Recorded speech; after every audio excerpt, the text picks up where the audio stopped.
Messi ഉടൻ കേരളത്തിലേക്കില്ല എന്ന് ഉറപ്പായി. സ്പോൺസർമാരായ റിപ്പോർട്ടർ ബ്രോഡ്കാസ്റ്റിംഗ് കമ്പനിയുമായി ധാരണയിലെത്താൻ കഴിയാത്തതിനാലാണ് മെസ്സിയുടെയും അർജന്റീന ടീമിന്റെയും വരവ് റദ്ദായത്.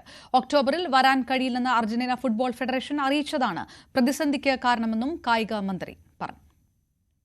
സംഭവിച്ചെന്താ അതിൽ പറയുന്നത് ഒക്ടോബർ വിൻഡോയിൽ കേരളത്തിൽ വരാൻ ബുദ്ധിമുട്ടുണ്ടെന്ന് പറഞ്ഞു. ബന്ധപ്പെട്ട സ്പോൺസർ പറഞ്ഞു അതിൽ മാത്രമേ ഞങ്ങൾ അനുവദിക്കുള്ളൂ എന്ന് അവരും പറഞ്ഞു. അതാണ് തർക്കം. മറ്റൊന്നും വിവരങ്ങളുമായി എൽദോ പോൾ പുതുശ്ശേരി ചേരുന്നു. വലിയ പ്രതീക്ഷയായിരുന്നു കേരളത്തിലെ കായിക പ്രേമികളെ സംബന്ധിച്ചിടത്തോളം. മിശിഹ കേരളത്തിലേക്ക് എത്തുമെന്നുള്ളത് അതുണ്ടാകുകയില്ല എന്നുള്ളൊരു വലിയ നിരാശ ഒരു വശത്ത്. അതെന്തുകൊണ്ട് സ്പോൺസർമാരുമായി ധാരണയിലെത്താൻ കഴിയാതെ പോയി? കായിക മന്ത്രി സ്ഥിരീകരിക്കുന്നത് എന്തെല്ലാം കാര്യങ്ങളാണ് എൽദോ?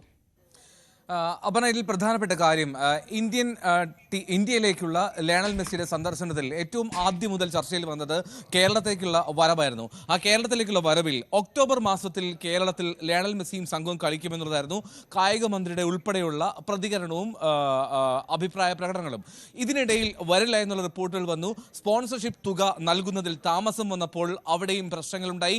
അതേ തുടർന്ന് 100 കോടിയിലേറെ രൂപയാണ് സ്പോൺസർമാരായിട്ടുള്ള റിപ്പോർട്ടർ ബ്രോഡ്കാസ്റ്റിംഗ് കമ്പനി RBC അവർക്ക് അർജന്റീന ഫുട്ബോൾ അസോസിയേഷന് കൈമാറിയത്.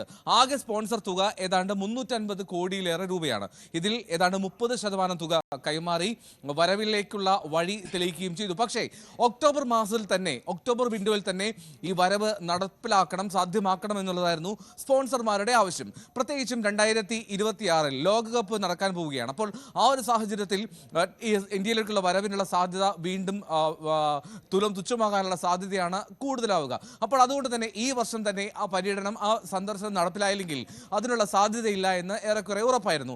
ആ ഒരു ആലോചനയിൽ പക്ഷേ അർജന്റീന ഫുട്ബോൾ അസോസിയേഷൻ വിയോജിപ്പ് അറിയിച്ചു. മാത്രമല്ല, ഇന്നലെ വന്ന ഷെഡ്യൂൾ പ്രകാരം അതിൽ കൃത്യമായി നമുക്കറിയാം, അവിടെ കൊൽക്കത്തയുണ്ട്, മുംബൈയുണ്ട്, ഡൽഹിയുണ്ട്, അഹമ്മദാബാദുണ്ട്. പക്ഷേ അതിനപ്പുറത്തേക്ക് കേരളത്തിന്റെ പേര് അവർ പുറത്തുവിട്ടിട്ടുമില്ല.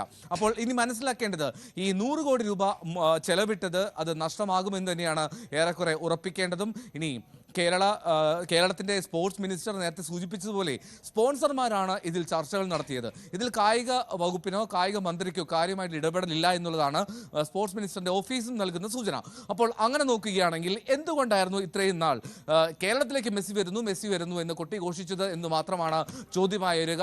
അതിനുള്ള ഉത്തരം നൽകേണ്ട ബാധ്യത കായിക മന്ത്രിക്കുണ്ടാവും. പക്ഷേ ഇപ്പോഴെല്ലാം പരമാവധി സ്പോൺസർമാരുടെ തലയിലേക്ക് ഇടാനാണ് കായിക മന്ത്രി ശ്രമിക്കുന്നത്. അപർണ, എൽദോ പോൾ പുതുശ്ശേരിയാണ് വിവരങ്ങൾ നൽകിയത്. ഓവൽ ടെസ്റ്റിൽ